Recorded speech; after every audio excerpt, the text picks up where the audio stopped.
રાહુલ ઘરમાં બેસીને નાતાલ માટે શું લાવું તેનું લિસ્ટ બનાવી રહ્યો છે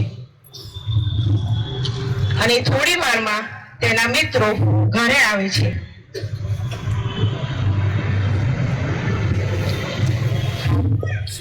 ટિંગ ટોંગ. આવો મિત્રો, કેમ છો? બેસો બેસો. અને બધા મળીને નાતાલની તૈયારીની વાતો કરે છે. જો મિત્રો, આ નાતાલે તમારે headphone, tablet, iPhone 70 pro max અને વેનુસનું બ્લેઝર જોઈએ છે. અરે રાહુલ, તને ખબર છે આ વખતે તો નાતાલનો ગજબનો સેલ આવ્યો છે. 60-70% ડિસ્કાઉન્ટ છે. મારે તો ખાલી જુડિયોમાંથી વેન હુસેનનું બ્લેઝર જ જોઈએ છે ભાઈ. અરે તમને બીજાની ખબર છે, નાતાલ એટલે આનંદ અને આનંદ એટલે આપવું. તેમાં રોશનીઓ, નવા કપડા, સાંતા પરેડ અને ગરબા અને બિરયાની તો હોય જ. બિરયાની એટલે મોજ જલસા. આ બધાની વાતો સાંભળીને રાહુલના મોટા ભાઈ મનીષ અંદર પ્રવેશે છે. રાહુલ, શું આજ નાતાલ છે? હા, નાતાલ એટલે પાર્ટી, ગરબા, સાંતા પરેડ અને ખાવું પીવું ને મોજ. બધા મિત્રો અને ભાઈ નાતાલની તૈયારી કરવા જતા રહે છે. ચલો મળીએ, પછી જઈએ છે. ચાલ રાહુલ, હું પણ બજાર જઈ આવું. હા, વાંધો નહીં. રાહુલ ઘરમાં એકલો છે અને વિચાર કરે છે. મારી પાસે સારી નોકરી છે, સારો પગાર છે, સારી રીતે હું સુખી છું, પણ મને કઈ અંદરથી ખાલી ખાલી લાગે છે. મારું મનમાં વિચાર નથી ચાલતા. રાહુલ નિરાશામાં છે અને પ્રભુનો દૂત અંદર પ્રવેશે છે.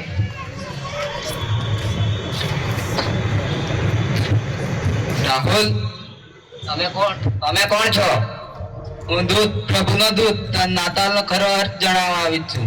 નાતાલ એટલે આ જગીક આનંદ નહીં જે તું અને તારા મિત્રો વિચારો છો. નાતાલ એટલે આપવું. આપવું? શું આપવું? તમારું જીવન, અમૂલ્ય જીવન. કેમ કે દેવે જગત પર એટલી પ્રીતિ કરી કે તેને પોતાનો એક જનિત દીકરો આપ્યો. એ સારું, જે કોઈ તેના પર વિશ્વાસ કરે તેનો નાશ ન થાય, પણ તે અનંત જીવન પામે. દેવનો પુત્ર ઈસુ ખ્રિસ્ત, આપણો પ્રભુ, જગતનું અજવાળું, જે અંધારામ પ્રકાશિત છે.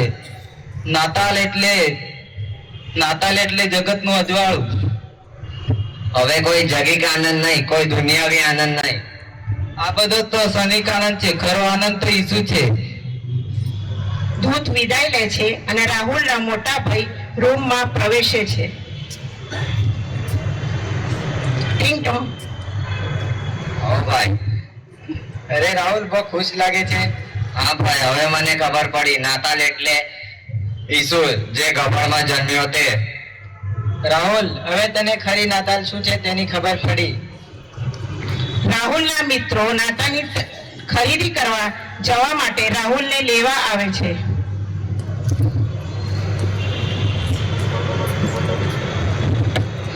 ટિંગ ટોંગ. આવો મિત્રો. અરે બહુ ખુશમાં લાગે છે ને.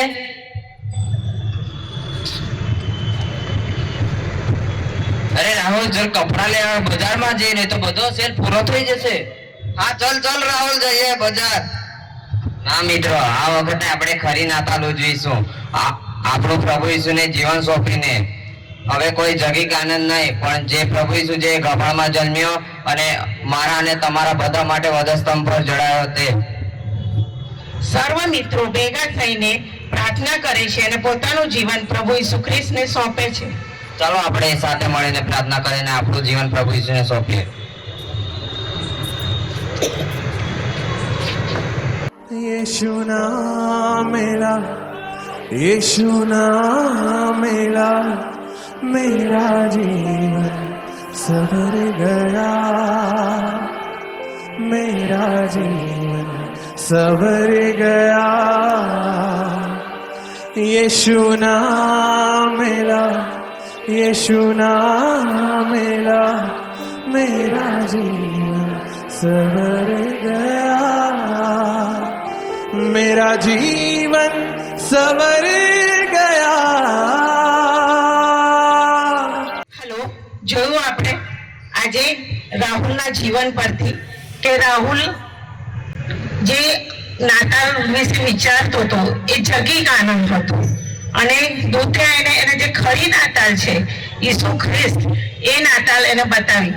આપણે પણ આ નાતાલે આપણું જીવન ઈસુ ખ્રિસ્તને સોંપીએ, જે વધાશ્રમના ઈસુને યાદ કરીએ તો આપણને ગભાણમાંના ઈસુનો ખરો અર્થ સમજાશે, ખરો પ્રેમ સમજાશે.